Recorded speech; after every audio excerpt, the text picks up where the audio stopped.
And today, the Fed has released, reluctantly as it may have been, thousands of pages of documents from the financial collapse. They show how the U.S. central bank threw secret lifelines to firms that were on the verge of failure. A team here at Bloomberg News has been combing through the documents, and in the last few minutes, we've learned Goldman Sachs borrowed from the discount window at the Fed 5 times. Bob Ivry of Bloomberg News has been immersed in these documents, but he's taking a little break and probably enjoying it for now to give us an update here in TV land. Bob, Goldman Sachs went to the discount window 5 times. We just learned J.P. Morgan went to the discount window 5 times. These are things we did not know, although we knew they were being encouraged to go at least once, right? Yes, that's right. Goldman Sachs is famous for saying they didn't need any government help. Now, the amounts that they borrowed were very, very small for them. It was, I think, the highest one was $5.5 million, if I'm not mistaken. That's chump change for Goldman Sachs. It's what they find less than a bonus. It's what they find in their sofa cushions at the end of the night. So we're not entirely sure what exactly happened. We're trying to find that out. But, they said they borrowed, Gary Cohn sat in front of the FDIC commissioners and said they only borrowed once to test the mechanisms of discount window lending. So now we see that they've borrowed 5 times. We're going to try to find out exactly what happened. Some people borrowed a lot more money. I see that. First of all, let's talk about how you got this data. The Fed gave you 2 disks with PDF files, 29,000 pages. Could they not have made it a little bit easier? I mean, isn't transparency one of the goals of this Fed? I think that this Fed is more transparent than any other Fed. You can't really picture Alan Greenspan doing press conferences, can you? No, but it's like being more transparent than Skull and Bones or the Freemasons. It doesn't really say much, does it? But listen, they were compelled by the court to do this. So maybe they weren't so happy about it.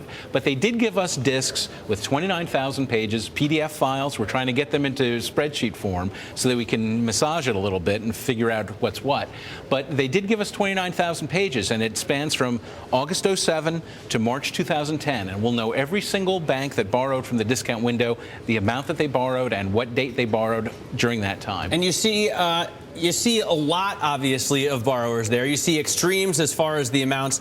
Last time I checked, and I don't know how much further you've gotten since 1:30, we saw that Deutsche Bank took out a loan of $455 million, so significantly more than Goldman Sachs. There was a bank, Macon Bank, I'm going to go ahead and assume that's in Georgia, that borrowed $1,000. Yeah. I'm trying to figure out there's a lot of grands. There's a lot of $1,000 loans. So maybe they out. borrowed $1,000 10,000 times.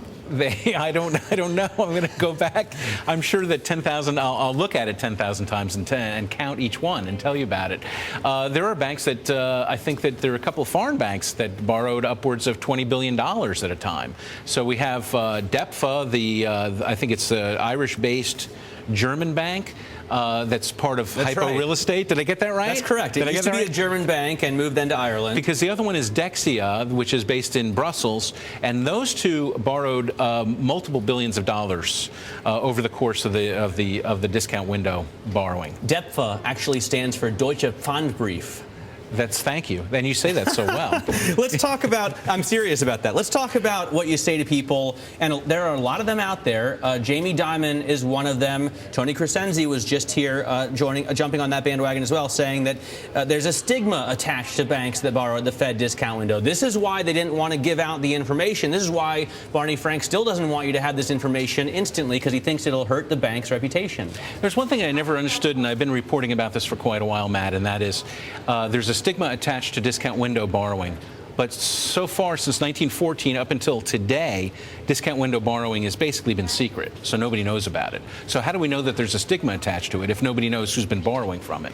But yes, there's a 2-year lag now. Dodd-Frank, the new financial regulatory law, says that starting in July of 2010, whatever bank takes a discount window loan, after a 2-year lag time, they'll be disclosed. So yeah, what I've heard is that folks are worried that a bank that's in trouble, that could use a little bit of money to tide them over, will be hesitant to go to the discount window now, because 2 years down the line, everybody will know about it. At the same time, we've learned here at Bloomberg that transparency doesn't necessarily hurt a bank or a company's stock performance. Well, I'm a reporter, so I love transparency, and Bloomberg loves transparency. So I could pick out examples where transparency is a good thing, and we're at saved markets where actually you have people that that investors are more comfortable investing in certainly CDOs were an opaque investment vehicle, and now look, there's no real market for them anymore, and I think that has to do with the lack of transparency. What do you make of the new? It seems that the Fed is getting more transparent, as you said. They're going to start holding press conferences now, although yes. maybe it's more of a tool to fight inflation expectations than to release information about the secret lifelines they toss to failing banks. Right. Well, Bloomberg certainly played a role in pushing the Fed to be more transparent, and so has Congress, and so have really thousands of people, because I think there really was a public backlash after the after the bailouts of 2008 and 2009. People really wanted to know where the trillions of dollars that the Fed was using to help boost the system, where all that was going. Famously, there's the extra normal cartoon that says they lent it to Barclays so they could buy Lehman. And right. then why are they lending money to a foreign bank to buy a bank that they decided not to save here in the States? They also talk about AIG and that funny little extra normal cartoon. There's a side story here with AIG and the Fed, right? They went to the Fed and said, we want to buy back the toxic loans that you've been holding for us, known as Maiden Lane 2 now. And the Fed said, no can do. Yeah, maybe you should have one of the extra normal people on here to interview about that. I'm not saying they're market sages, gurus. They're just amusing. They're certainly well dressed, though. If you, I don't know. Maybe the New York. I don't really know the answer to this. Maybe the New York Fed thinks that it could sell off piece by piece and make more money, which would certainly be nice, because we do want to maximize the return to the taxpayer. The taxpayer swooped in and took over. This is the securities lending portfolio of AIG, which was a huge screw up on the part of AIG at the time. So the New York Fed swooped in and took over these assets. It would be nice to maximize the return from them, wouldn't it? We definitely agree with you there. I'm sure pretty much everyone does as well. Bob, thanks so much for joining us. Have fun getting back to your 29,000 pages, and we look forward to seeing the results on Bloomberg.com. Bob Ivry there.